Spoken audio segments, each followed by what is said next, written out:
facing increased international pressure over war in Gaza. 4 Japanese government ministers tender resignation.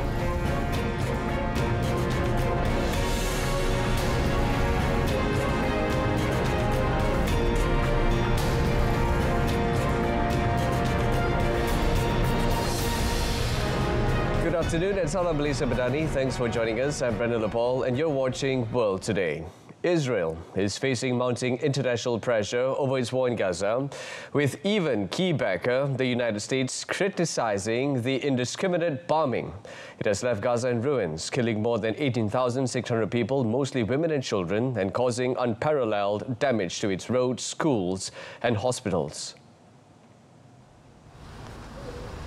Cold autumn rains lash the territory where millions have been displaced and many are living in makeshift plastic tents as vital supplies of food, drinking water, medicines and fuel have run low.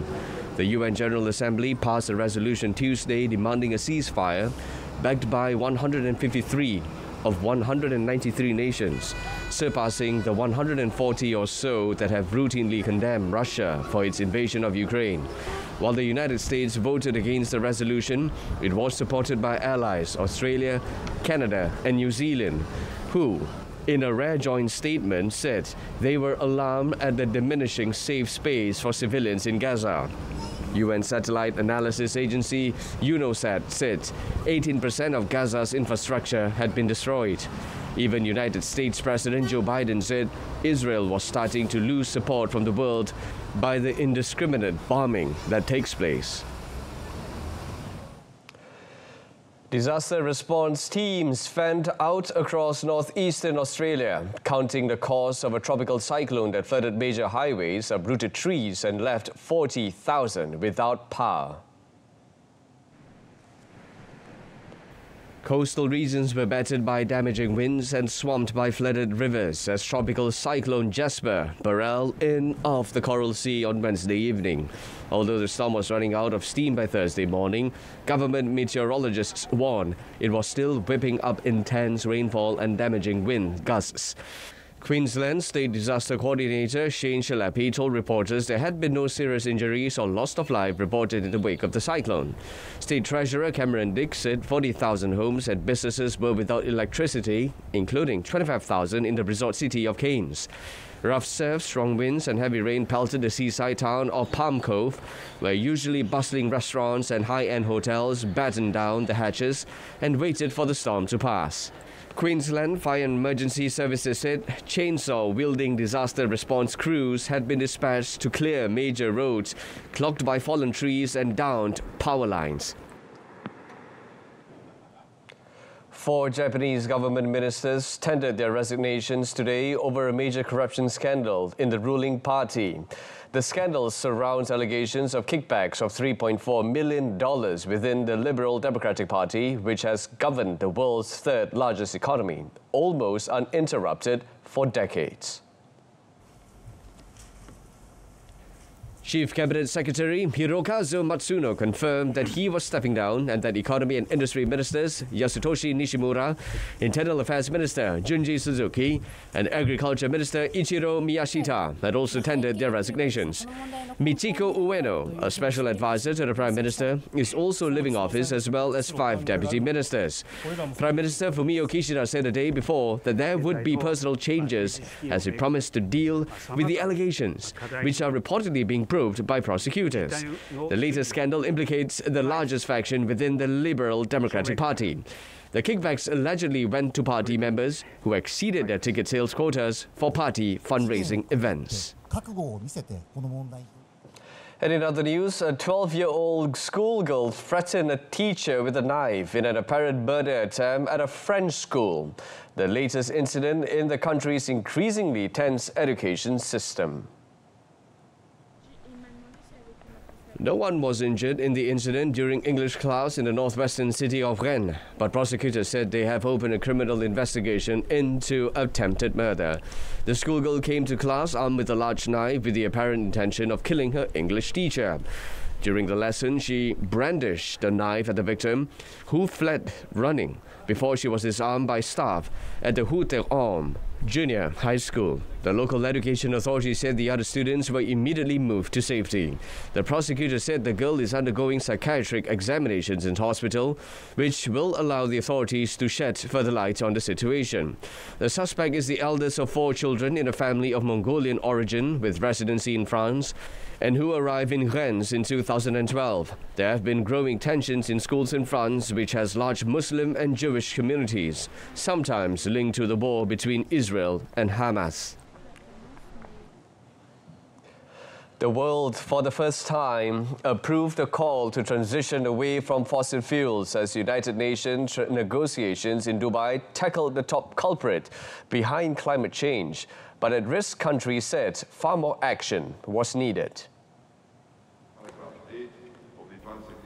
After 13 days of talks in a country built on oil wealth, the Emirati president of the COP28 summit quickly banged the gavel to signal consensus among 194 countries and the European Union. Describing the deal as bringing transformational change, Sultan Ahmed Al Jaber said the agreement has helped restore faith and trust in multilateralism, and it has shown that humanity can come together. An agreement is only as good as its implementation. We are what we do, not what we say. We must take the steps necessary to turn this agreement into tangible actions. Toughening language from an earlier draft that was roundly denounced by environmentalists, the agreement calls for transitioning away from fossil fuels in energy systems in a just, orderly and equitable manner. It asks for greater action in this critical decade and recommits to no net greenhouse gas emissions by 2050 in hopes of meeting the increasingly elusive goal of tracking warming at 1.5 degrees Celsius above pre-industrial levels. EU climate chief Wopke Hoekstra described the agreement as long overdue, saying it had taken nearly 30 years of climate meetings to arrive at the beginning of the end of fossil fuels. The U.S. House of Representatives voted to formally authorize its ongoing impeachment inquiry into President Joe Biden as Republicans unite behind the effort, even though they have yet to find evidence of wrongdoing by the Democrats. The Republican-controlled chamber voted 221 to 212 along party lines to approve the probe, which is examining whether Biden improperly benefited from his 53-year-old son Hunter Biden's foreign business dealings. The White House has dismissed the inquiry and unsubstantiated by facts and politically motivated. Biden is preparing for a possible 2024 election rematch with his Republican predecessor, Donald Trump.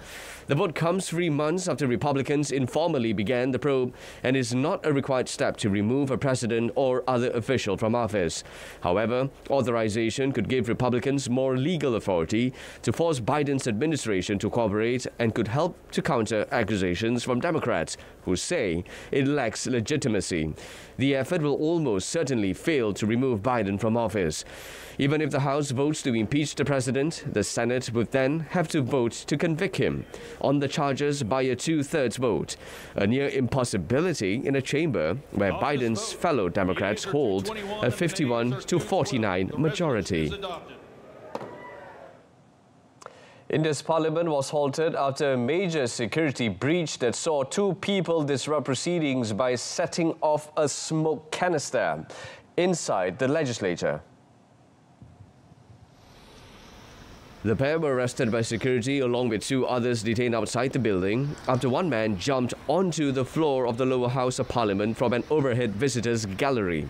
Official footage from the session showed one man shouting slogans and vaulting over tables between stunned lawmakers before a device was set off that caused yellow smoke to billow into the chamber.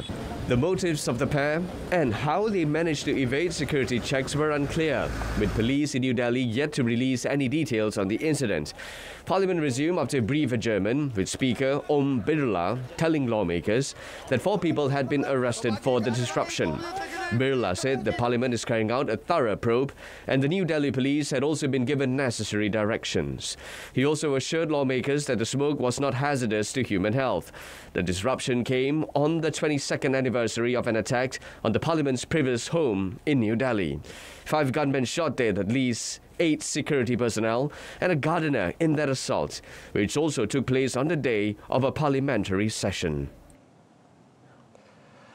A volley of Russian missiles wounded dozens of people and damaged a children's hospital in the birth attack on Kyiv in months as the country pleaded for Western military aid. Ukraine's Air Force said it had downed all 10 missiles targeting the city, and the health ministry said 53 people had been wounded, including 2 children. Most injuries were caused by glass shards, household items, and the shockwave as missile debris fell in eastern and southern parts of the city. The strike, which caused the highest number of wounded in months, was the second in a week. There were also strikes in the southern port of Odessa, where officials said 9 Iranian-made Shahid drones had been downed. The Kyiv strikes came a day after a massive hacking attack on the country's top telecoms operator, which Ukrainian officials said might have been carried out by Russian security services. The missiles targeted Kyiv when President Volodymyr Zelensky was traveling to Norway, a key donor, after a visit to Washington that failed to unblock a $60 billion aid package stuck in a divided Congress. The Ukrainian leader is trying to rebuild support among Ukraine's allies amid growing fatigue.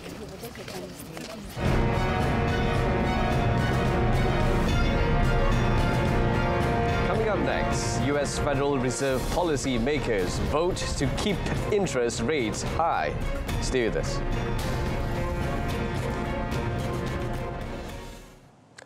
Policymakers at the U.S. Federal Reserve voted to hold interest rates at a 22-year high for the 3rd straight meeting and signal they expect to make 3 rate cuts next year. Very much. The Fed's decision to keep its key lending rate between 5.25% and 5.50% lets policymakers determine the extent of any additional policy firming that may be appropriate. Fed Chair Jerome Powell said the inclusion of the word any, which was absent in November's decision, was added as an acknowledgement that the central bank is likely done raising interest rates. He added that policymakers have discussed when it would be appropriate for the Fed to begin cutting interest rates while refusing to rule out another hike if the situation unexpectedly deteriorates. The other question, the question of when will it become appropriate to begin dialing back the amount of policy restraint in place, that begins to come into view and is clearly a topic of discussion out in the world and also a discussion for us at our meeting today. Thanks very much. All 3 major stock indexes on Wall Street rose following publication of the Fed's rate decision and economic projections. The decision signals the Fed is keeping up its fight to slow inflation towards its long-term target of 2% amid a recent flurry of positive economic news. The relentless pace of creeping prices in Argentina provides the new residents' plan for immediate shock therapy, little margin for error, with many citizens already wondering how they will survive annual inflation nearing 150%. President Javier Milei's economy chief laid out the new government's initial policy push on Tuesday, targeting deep cuts to public spending and a sharp currency devaluation that will stoke short-term inflation as it hopes to staunch the bleeding in the country's worst economic crisis in decades. Economy Minister Luis Caputo, like Milei, in his first few days on the job, announced the value of the peso currency will be halved. Public work tenders halted and energy and transport subsidies reduced. The government will also, however, double social spending for the poorest. Just to survive, many people are scouring markets in a race against time to find the best prices, which are updated daily in many stores. In his inaugural address on Sunday, Milei said monthly inflation will likely range between 20% to 40% through February. He warned that hyperinflation of some 15,000% could materialize if government spending is not dramatically rolled back. Russian imports of 1.2 billion eggs will be exempt from duty for the first 6 months of 2024. According to the Russian Economy Ministry on Wednesday, the decision was made to help rein in prices as some shops run low on supplies. Egg prices have risen more than 40% so far this year, and empty egg shelves have been seen in some Moscow supermarkets in the past week. Eggs remain widely available online and not all shops have been affected. The ministry said the decision will help in the short term to balance the domestic market of eggs and ensure supply growth. Following the announcement of the decision, Russians flocked to supermarkets in what the authorities call artificial frenzy, as the mass purchased eggs and left egg aisles empty. The measure will apply from the 1st of January to 30th June. Residents of the city of Yekaterinburg said they noticed the prices grew by 30 rubles. Some type of eggs have even increased by 40 rubles. Russia has been grappling with stubbornly high inflation after a double-digit rise in 2022. German Chancellor Olaf Scholz's coalition clinched a last-minute budget deal on Wednesday, preventing a political crisis from spiraling out of control after a constitutional court ruling upended its spending plans. Scholz conceded that savings would have to be made in some areas, but he pledged that Berlin would maintain financial aid for Ukraine in its battle against Russia. He will also fight for sustainable EU help for Kyiv. Germany's highest court found last month that the government had broken a constitutional debt rule when it transferred 60 billion euros earmarked for pandemic support to a climate fund. The bombshell ruling blew a huge hole in spending plans and plunged Scholz's three-way coalition into turmoil. Germany will also reinstate its debt break rule, which is enshrined in national law and prevents the state from borrowing more than 0.35% of annual GDP to cover a structural deficit, barring exceptional circumstances. To make up the 17 billion euro gap exposed by the court ruling, Scholz said climate-harming subsidies would be dropped. The crisis came at a time when the German economy was already struggling, and the budget compromises immediately sparked criticism. Bolivia, home to some of the world's biggest lithium reserves, signed a $450 million deal with Russian state firm Uranium One Group to produce the key battery and electric vehicle components. Under the agreement, the Russian firm's parent company Rosatom will invest in Bolivia over 2 years to build a pilot lithium plant in the country's south. Uranium One Group was one of the 7 firms vying for the contract under a tender launched last year by Bolivia's state-run lithium firm YLB. En la primera fase, la planta piloto producirá 1.000 toneladas anuales. En la segunda fase, la producción se escalará hasta 8.000 toneladas. Y en una tercera fase se sumarán 5.000 toneladas más, haciendo una suma total de 14.000 toneladas de producción de carbonato de litio por año. Bolivia's 23 million metric tons of certified lithium reserves have drawn interest from China and Russia, which have allied with the South American country to launch industrial-scale production. Together with Argentina and Chile, Bolivia makes up the so-called lithium triangle. Bolivia is projecting lithium exports of $5 billion next year, outstripping its key natural gas industry, which has been hit hard by declining investment. The Albanian government defended a deal to accept thousands of migrants saved in Italian waters, with a leading minister saying the authorities are not selling land to a foreign country. The agreement signed by the Italian and Albanian prime ministers last month has been condemned by opposition parties in both countries as well as non-governmental groups.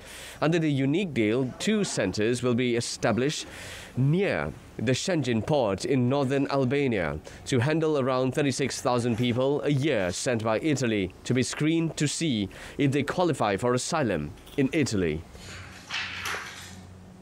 We are not selling a piece of land of Albania.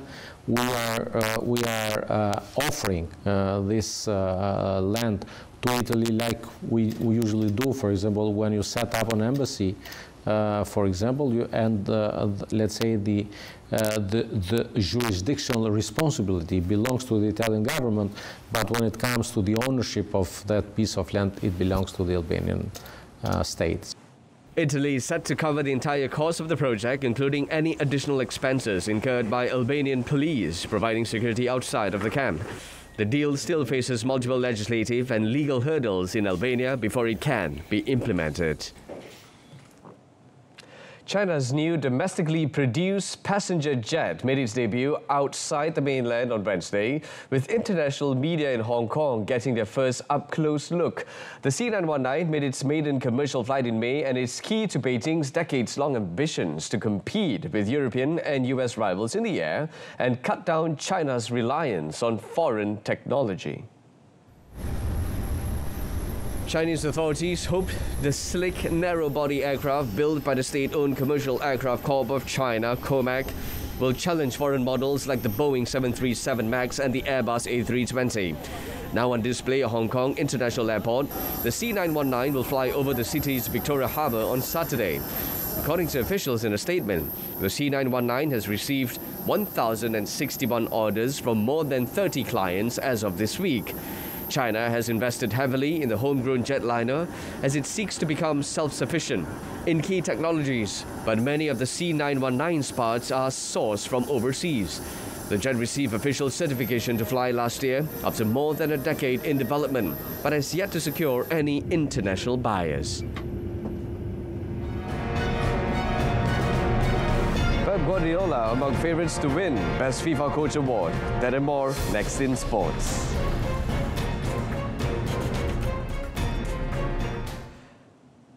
AC Milan substitute Samuel Chukwueze struck a superb late winner to seal a 2-1 victory over Newcastle United as both teams exited the Champions League at St James's Park on Wednesday.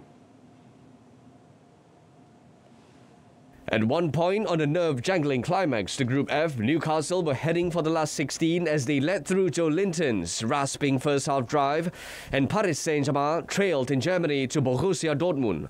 But 7-time champions Milan were far better in the second half as Newcastle ran out of steam, and Christian Pulisic equalised on the hour from Olivier Giroud's pass. With both sides going for victory, Bruno Guimaraes had a shot tipped onto the crossbar by Milan keeper Mike Maignan before Rafael Leao hit the post at the other end. Milan had won only one of their previous 21 encounters in Europe away to English opposition in 2005, but Chukwueze made it memorable night for the Serie A side when he curled past Martin Dubravka in the 84th minute following a slick counter-attack. The final whistle saw tempers boil over as Newcastle's frustration was obvious. Meanwhile, Paris Saint-Germain drew 1-1 at Group F winners Borussia Dortmund on Wednesday to secure second place and a spot in the Champions League knockout stage in their final group match.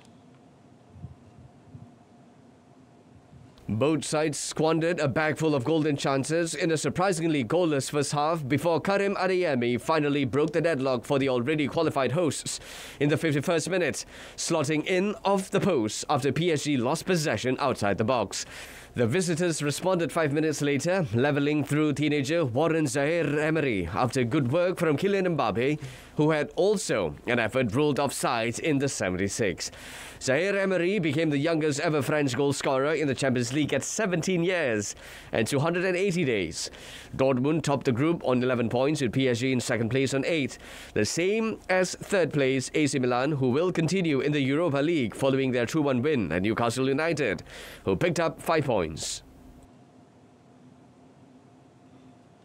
In another match, Royal Antwerp won the first Champions League game with a surprise 3-2 home victory over Barcelona, securing their first points in Group H, although it was not enough for them to continue in this season's European club competition.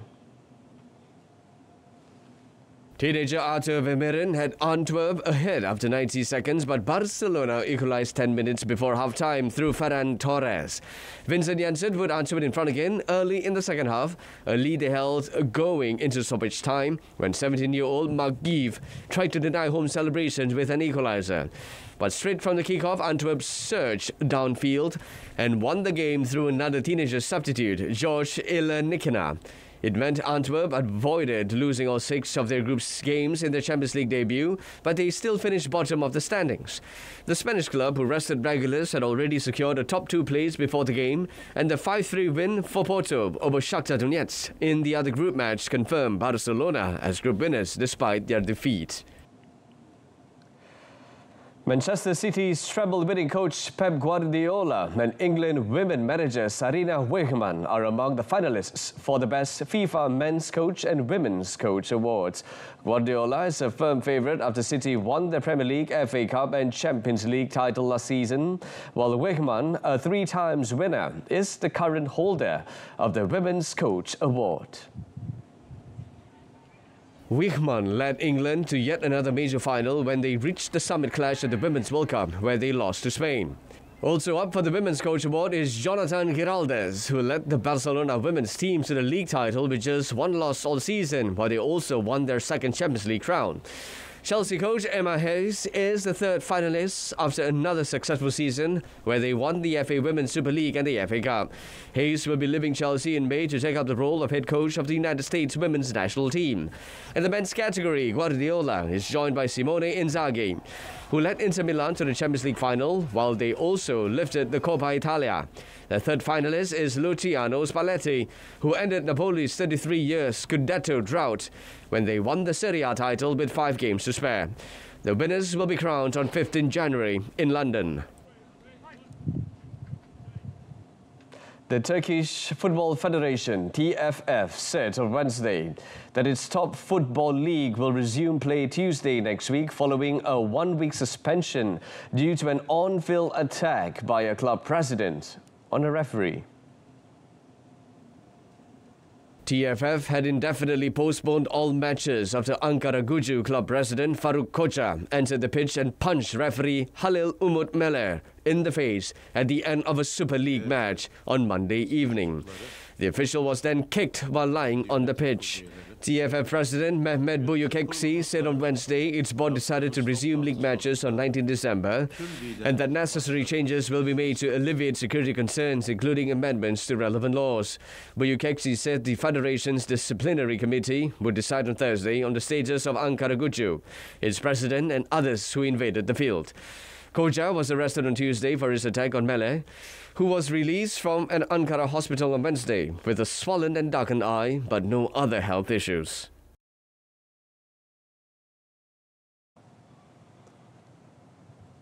And that wraps up this edition of World Today. In our top story, Israel facing increased international pressure over war in Gaza.